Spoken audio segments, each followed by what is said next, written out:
মানুষের জীবন পুরোটাই কাজের মধ্য দিয়ে যায়। তুমি মুসলিম হয়ে বাঁচো অথবা কাফির হয়ে বাঁচো, তোমাকে কাজ করতেই হবে। তোমাকে অবশ্যই নানান সমস্যায় পড়তে হবে, তোমাকে জীবনে নানা পরিস্থিতির মুখোমুখি হতে হবে। সুতরাং যেহেতু আমাদের জীবনে আমরা নানা প্রতিকূলতায় পড়ি, তাহলে আমরা এমন কাজ কেন করব না যাতে এই জীবন এবং পরের জীবনেও আমরা স্বাচ্ছন্দ্যে থাকতে পারি?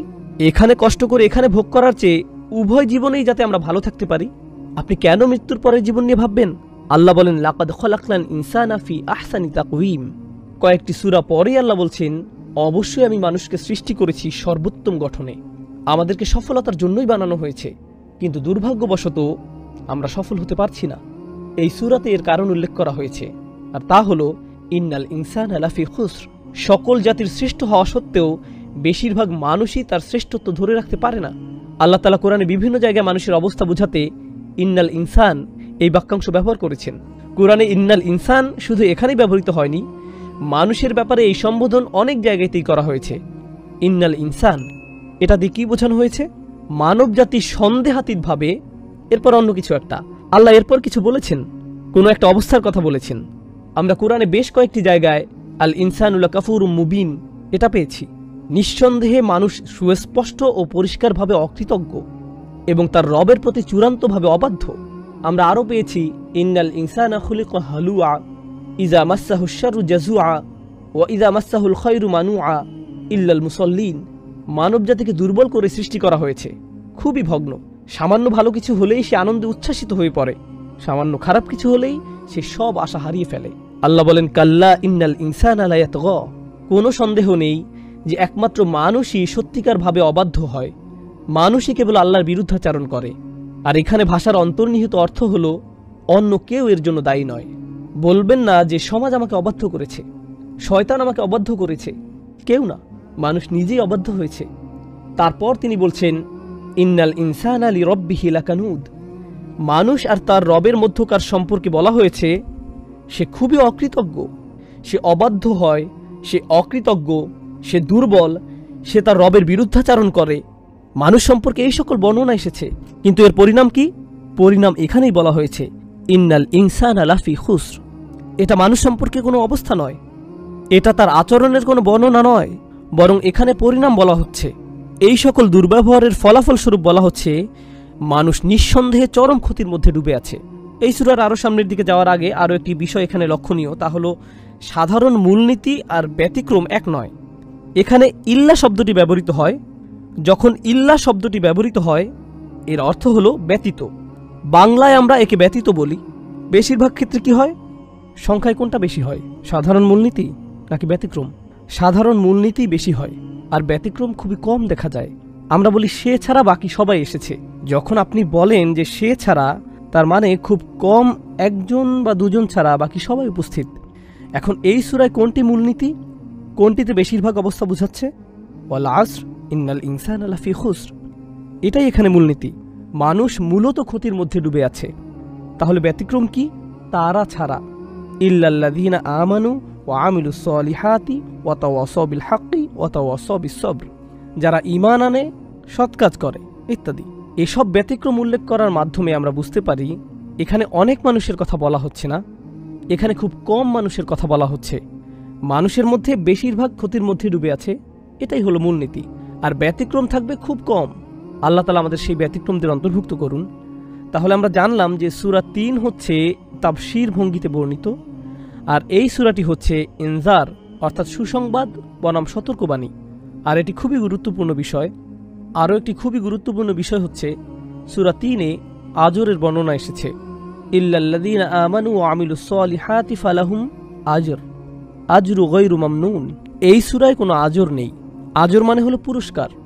আল্লাহ বলেন তাদের এমন পুরস্কার দেওয়া হবে যার কোনো শেষ নেই, যার কখনোই ফুরাবে না। তখন তিনি এই শব্দটি ব্যবহার করেছেন। কিন্তু এই সূরায় কোনো পুরস্কারের বর্ণনা নেই, শুধু এটাই বলা হয়েছে যে এরা ছাড়া সব মানুষ অবশ্যই ক্ষতির মধ্যে আছে। কিন্তু তিনি বলেননি এই মানুষগুলো জান্নাতে যাবে এবং এই মানুষগুলো পুরস্কৃত হবে। তিনি এভাবে বলেননি। তারা কি পাবে তার কোনো বর্ণনা নেই, শুধু বর্ণনা এসেছে এই মানুষগুলো ক্ষতিগ্রস্ত হয়েছে আর এরা বেঁচে গিয়েছে। এটা কেমন জানেন? বাংলায় আমরা এটাকে বলি পরীক্ষায় পাশ করা। কেউ পেল 85 আর কেউ পেল 95, কেউ বা পেল 100, কেউ পেল A, B, C, আবার কেউ কোনো মতে পাশ করলো তবে এফ পায়নি। এফ দিয়ে ফেল বুঝায়, তাই না? আপনাদের এখানে কি 33 পেলে পাশ হয় আমি জানি না, কিন্তু 33 পেলে মূলত পাশ করা যায়। আপনি যদি 32 পান তাহলে আপনি ফেল করবেন। এখন আপনি যদি 30 পান কিংবা 25, 0 বা 10, তাহলে আপনি কোন গ্রেড পাবেন? এফ। এই সবই ফেল। শুধুমাত্র 33 বা এর বেশি পেলেই আপনি পাশ করবেন, ঠিক না? 33 বা তার বেশি। এই সূরায় পরীক্ষায় সেরা মার্কস পাওয়ার কথা বলা হচ্ছে না। অন্য সূরায় এটা এসেছে, সেখানে বলা হয়েছে জান্নাত কেমন, বাগানগুলো কেমন, সেখানকার ধন সম্পদ কেমন, এগুলো অন্য সূরায় আলোচনা হয়েছে। এই সূরার বিষয়বস্তু হলো কে ফেল না করে কোনো মতে পাশ করবে। আমি আপনাদেরকে এভাবে বললাম যাতে আপনারা সহজে বুঝতে পারেন। এই সূরায় বর্ণনা করা হয়েছে সবচেয়ে ন্যূনতম শেষ সীমা, যে কোনো মতে পাশ করেছে তার বিষয়। কারণ যে এই ন্যূনতম বিষয়গুলো পূরণ করতে পারেনি সে নিশ্চয়ই ক্ষতিগ্রস্ত। সুতরাং এই সূরাটি জান্নাতের শীর্ষে কিভাবে যাওয়া যায় তা নিয়ে নয়, বরং কিভাবে জাহান্নাম এড়ানো যায় তা নিয়ে। এই সূরাটি সাফল্যের শিখর নিয়ে নয়, বরং কিভাবে ব্যর্থতা এড়ানো যায় তা নিয়ে। আপনারা এটা বুঝতে পারলে একটা সূক্ষ্ম বিষয় নিয়ে আলোচনা করতে চাই। কোনো সফল হওয়া নিয়ে আলোচনা আর বেঁচে যাওয়া নিয়ে আলোচনার পার্থক্য কি? আমরা বুঝতে পারছি এই সূরাটি সাফল্য নিয়ে নয়, বরং বেঁচে যাওয়া নিয়ে বলা হচ্ছে। এই দুটির মধ্যে পার্থক্য কি? যখন আপনি বাঁচা মরার সন্ধিক্ষণে থাকেন তখন আপনি সব কিছু ভুলে যান।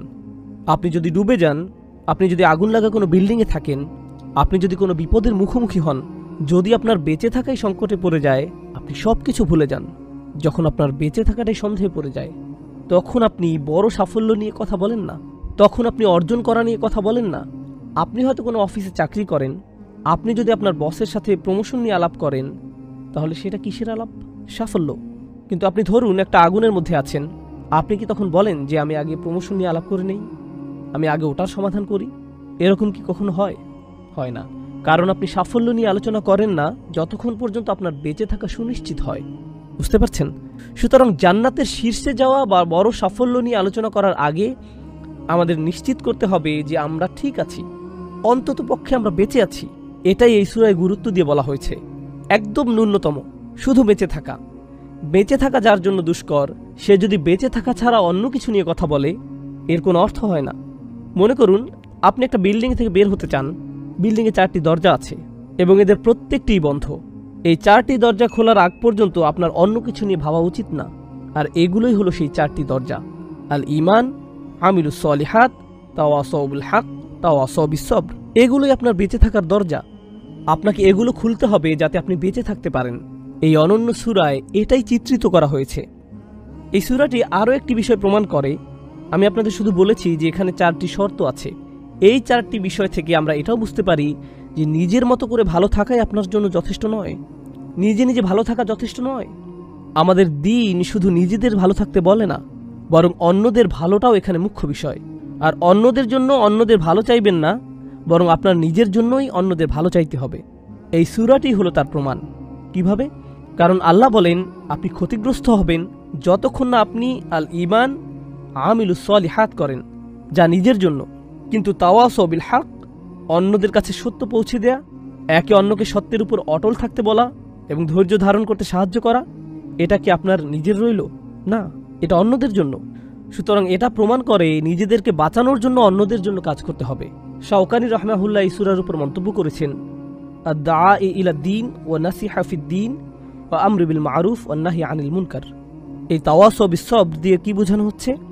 আপনি মানুষকে দ্বীনের দাওয়াত দিন, আপনি মানুষকে ভালো পরামর্শ ও উপদেশ দিচ্ছেন, এটাও তাওয়াসাউ বিস সবর। আপনি ভালো কাজের সাথে যুক্ত হচ্ছেন, ভালো কাজ করতে বলছেন, খারাপ কাজের প্রতি নিষেধ করছেন, প্রতিবাদ করছেন, এগুলো সবই আপনার বেঁচে থাকার জন্য জরুরি। আপনি মুসলিম হিসেবে সমাজের সমস্যাগুলো না দেখে শুধু আপনার নিজের ছোট গণ্ডিতে থাকতে পারবেন না। আপনাকে এগুলোর বিরুদ্ধে দাঁড়াতে হবে, অন্তত প্রতিবাদ জানাতে হবে। এই সূরার আরও কতগুলো ছোট বিষয় আমি বলবো, তবে এই সূরার সারমর্ম নিয়ে শেষ একটি বিষয় বলে তারপর আমি অন্যান্য শব্দগুলো বিশ্লেষণ করব। ইমাম শাফির দুটি মন্তব্য আমরা পাই। একটি হলো, মানুষ যদি শুধুমাত্র এই সূরার প্রতি আমল করত, এই সূরাটিই তাদেরকে পথ দেখাতো, এটাই যথেষ্ট হতো। অন্য জায়গায় তিনি বলেন, কোরআনে যদি এই সূরাটি ছাড়া অন্য কিছু না বলা হতো তবু এটা যথেষ্ট হতো। শাফি রাহমাহুল্লাহ অনন্য মেধার অধিকারী ছিলেন। তিনি এই সূরায় এমন কিছু দেখেছিলেন যাতে তিনি বলেছিলেন এটাই মানুষের জন্য যথেষ্ট। আর যদি কেবল এই সূরাটি আমল করত, তিনি এই সূরায় এমন কিছু দেখেছিলেন যাতে তিনি বলেছিলেন এটাই মানুষের জন্য যথেষ্ট, তারা যদি কেবল এই সূরাটি আমল করত। এতে কি আছে যাতে এই সূরার এত গুরুত্ব যে তিনি এমন একটি মন্তব্য করলেন? সুবহানাল্লাহ, খুবই শক্তিশালী একটি কথা। আমি কিছু সার কথা বলতে চাই। তার মধ্যে একটি হলো খুসর, যা এখানে ব্যবহৃত হয়েছে ও কোরআনের আরও দুটি শব্দের মধ্যে মিল রয়েছে। একটা শব্দ হচ্ছে খসারা, এটা সূরা নূহে আছে। অত্তাবাউ মাল্লাম ইয়াজিদহু মালুহু ওয়া ওয়ালাদুহু ইল্লা খসারা। ইল্লা খুসর নয়, বরং ইল্লা খসারা। খুসর শব্দমূল থেকে এটা এসেছে। কোরআনে বর্ণিত আরেকটি শব্দ হলো খুসরান। তাহলে তিনটি শব্দ আছে, একটি হলো খুসর, আরেকটি খসারা, সবশেষ খুসরান। কিভাবে এগুলো একটি অপরটি থেকে আলাদা? আর এই সূরায় খুসর উল্লেখ করার মাহাত্ম্য কি? প্রথমে খুসারা শব্দটি নিয়ে আলোচনা করি। খুসারা অর্থ একটি ক্ষতির মধ্যে আরও একটি ক্ষতি যুক্ত হওয়া। একটা ক্ষতি ছিল, সেখানে আপনি আরও একটি ক্ষতি যুক্ত করলেন, এটাই খসারা। আল্লাহ যদি সেই শব্দটি ব্যবহার করতেন তাহলে অর্থ হতো আমরা ইতোমধ্যেই ক্ষতির মধ্যে আছি আর এতে নতুন ক্ষতি যুক্ত করছি। কিন্তু আল্লাহ এখানে খুসুর শব্দ ব্যবহার করছেন, তাহলে বোঝা গেল আমরা ক্ষতিতে ছিলাম না, কিন্তু আমরা নিজেদেরকে নতুন করে ক্ষতিতে ফেলছি। আমরা শুরুতেই ক্ষতিতে ছিলাম না। তাহলে আমরা দেখি খসারা, যার অর্থ হলো ক্ষতিগ্রস্ত অবস্থায় নতুন করে ক্ষতি, এটা কিভাবে কোরআনে ব্যবহৃত হয়েছে। অনুনাজ্জিলু মিনাল কুরআনি মা হুয়া শিফাউন ওয়া রাহমাতুল লিল মুমিনিন ওয়া লা ইয়াজিদু যালিমিনা ইল্লা খসারা। তা সীমালঙ্ঘনকারীদের ক্ষতি বৃদ্ধি করে। সীমালঙ্ঘনকারীরা কি ইতিমধ্যে ক্ষতিতে আছে? হ্যাঁ, আল্লাহ এটাকে বাড়িয়ে দিয়েছেন। এটা এভাবেই ব্যবহৃত হয়েছে। আরেক জায়গায় আমরা পাই অবিশ্বাসীদের অবিশ্বাস তাদের শুধুমাত্র ক্ষতির দিকে নিয়ে যাবে, ক্ষতির উপর ক্ষতি হবে। তাদের প্রথম ক্ষতি কি ছিল? অবিশ্বাস করা। এরপর এই ক্ষতির উপর ক্ষতি হচ্ছে তারা বিশ্বাসীদের বিরুদ্ধে যা করে সেটা, এটাই ক্ষতির উপর ক্ষতি। তাদের অবিশ্বাসী তাদেরকে জাহান্নামে নেয়ার জন্য যথেষ্ট ছিল, কিন্তু যখন তারা বিশ্বাসীদের পরীক্ষায় ফেলল তখন তারা নিজেদের খাতকে আরও গভীর করে তুলল। সুতরাং খসারা শব্দটি এখানে উপযুক্ত। একইভাবে সূরা নূহে আমরা পাই ওয়াত্তাবাউ, এরপর মাল্লাম ইয়াজিদহু মালুহু ওয়া ওয়ালাদুহু ইল্লা খসারা। তারা এমন একজনের অনুসরণ করছে যার ধন সম্পদ ও সন্তান সন্ততি কেবল তার ক্ষতিই বাড়িয়ে দেয়। অন্যভাবে বললে তারা এমন লোকের অনুসরণ করছে যারা মূলত ছিল ক্ষতিগ্রস্ত, এরপর এদের অনুসরণ করার কারণে তারা আরও ক্ষতিগ্রস্ত হয়ে পড়ে। তাহলে এটা হলো খসারা ব্যবহার না করে খুসুর ব্যবহার করার একটি মাহাত্ম্য। কিন্তু এরপর আরেকটি শব্দ হলো খুসরান, খুবই শক্তিশালী একটি শব্দ। খুসরান শব্দটি হলো আধিক্যবাচক শব্দ, গুরুত্ববাচক শব্দ। এটাও কোরআনে ব্যবহৃত হয়েছে। খুসরান মানে হলো ভয়াবহ ক্ষতি, প্রচণ্ড ক্ষতি, অকল্পনীয় ক্ষতি। শব্দের শেষে আন থাকার কারণে এর অর্থে প্রচুর বুঝাবে। আরবিতে যখন কোনো শব্দের শেষে আন বসে এর অর্থে আধিক্য বুঝায়। যেমন আমরা বলি রহমান, তিনি শুধু দয়ালু নন, তিনি পরম দয়ালু। আমরা যখন বলি গদবান, এর মানে শুধু রাগ না, প্রচণ্ড রাগ, উন্মত্ত ক্রোধ। অতএব যদি আমরা বলি খুসরান, এর মানে ভয়াবহ ক্ষতি, অকল্পনীয় পরিমাণ ক্ষতি। এবার আমরা দেখি এটা কোরআনে কিভাবে ব্যবহৃত হয়েছে। খসিরাত দুনিয়া ওয়াল আখিরা যালিকা হুয়াল খুসরানুম মুবিন। সে দুনিয়া ও আখিরাতে ক্ষতিগ্রস্ত হয়, এটি হলো চূড়ান্ত ক্ষতি। এটা কি চূড়ান্ত ক্ষতি না? এটা কিভাবে এত বড় ক্ষতি? এটা কোনো হালকা বিষয় নয়। সে শুধু একটা বিষয় হারায়নি, সে উভয়টিই হারিয়েছে, দুনিয়া ওয়াল আখিরা। সুতরাং এটা হলো ক্ষতির পরে ক্ষতি, এটাই চূড়ান্ত ক্ষতি, খুসরানুম মুবিন। একইভাবে কোরআনে আমরা দেখতে পাই আল্লাহ বলছেন কুল ইন্নাল খাসিরিনা আল্লাযীনা খাসিরু আনফুসাহুম ওয়া আহলিহিম ইয়াওমাল কিয়ামাহ। বলো, নিশ্চয়ই তারা ক্ষতিগ্রস্ত যারা কিয়ামত দিবসে নিজেদের ও তাদের পরিবারবর্গকে ক্ষতিগ্রস্ত পাবে। আর এটাই হলো চূড়ান্ত ক্ষতি। সুতরাং মানুষের আসল ক্ষতি এই দুনিয়ায় হবে না, বরং আসল ক্ষতি হবে আখিরাতে, শেষ ঠিকানায়। আর এমনিতেও তারা এই দুনিয়াতেও ক্ষতিগ্রস্ত হবে, কিন্তু এই ক্ষতি আখিরাতের ক্ষতির ধারে কাছেও আসতে পারবে না। অতএব যেহেতু এটা ক্ষতি হলেও চূড়ান্ত ক্ষতি নয়, তাই এখানে ইন্নাল ইনসানা লাফি খুস শব্দটি ব্যবহার করা হয়েছে। এটি ভারসাম্যপূর্ণ এবং উপযুক্ত। এখানে যদি জাহান্নামের আগুনের কথা আসতো তাহলে কি শব্দ ব্যবহৃত হতো? লাফি খুসরান, কারণ সেটাই হলো চূড়ান্ত ক্ষতি। এর চেয়ে ভয়াবহ ক্ষতি আর হতে পারে না। সুতরাং এই তিনটি শব্দের মধ্যে এখানে সবচেয়ে উপযুক্ত শব্দের ব্যবহার করা হয়েছে। এখন আমরা ইমাম বাইহাকি রহমাহুল্লাহর কিছু মন্তব্য পড়ব। এই সূরাটি নিয়ে তিনি অসাধারণ কিছু মন্তব্য করেছেন। তিনি বলেন, যখনই দুজন সাহাবা একে অপরের সাথে দেখা করতেন তারা একে অপরকে ওয়াল আসর ইন্নাল ইনসানা লাফি খুস ইল্লাল্লাযীনা আমানু ওয়া আমিলুস সলিহাতি ওয়া তাওয়াসাউ বিল হাক্কি ওয়া তাওয়াসাউ বিস সবর এ কথা না বলে বিদায় নিতেন না। তাহলে তারা একে অপরকে এই সূরাটি পড়ে বিদায় দিতেন। কেন? কারণ তাদের মনে হয়েছিল যে এটা অন্যকে মনে করিয়ে দেওয়াটা খুবই গুরুত্বপূর্ণ। এটা এমন না যে আপনি একবার পড়বেন আর আপনার কাজ শেষ। আর এই বিষয়টি আমি আজকের সেশনে বাকি সময়টুকু আলোচনা করতে চাই। সেটা হচ্ছে কোরআনকে একাডেমিক্যালি অধ্যয়ন করা এক জিনিস, শব্দের ব্যবহার শেখা, ব্যাকরণ শেখা, অর্থ বোঝা, বিভিন্ন মুফাসসিরের বিভিন্ন কিরাত সম্পর্কে জানা, এই সব জ্ঞান। যখন আপনি তথ্যগত পড়াশোনার দিকে বেশি ঝুঁকবেন, মাঝে মধ্যে এমন হতে পারে যে আপনি এর অন্তর্নিহিত শিক্ষাই ভুলে যান। দিন শেষে আল্লাহ এখানে আপনার আমার সাথে কথা বলছেন। আমাদের এই জ্ঞানগুলো নিতে হবে, আমাদের এই শিক্ষাগুলো নেয়ার চেষ্টা থাকতে হবে, আমাদেরকে কোরআনের গভীর জ্ঞান অর্জনের চেষ্টা করতে হবে। এটা কোরআনেরই শিক্ষা। কিন্তু আমাদের এটা ভুললে চলবে না যে দিন শেষে আল্লাহ আমাদের সাথে কথা বলছেন। যেমন কেউ বলে যে তিনি কি তোমার সাথে কথা বলেন, তিনি কি তোমাকে উপদেশ দেন? আর আল্লাহ এখানে অন্য কাউকে নিয়ে কথা বলছেন না, বরং তিনি আমাদের নিয়ে কথা বলছেন। এখানে আপনার কথাই বলা হচ্ছে, আল্লাহ এখানে আপনার কথা বলছেন।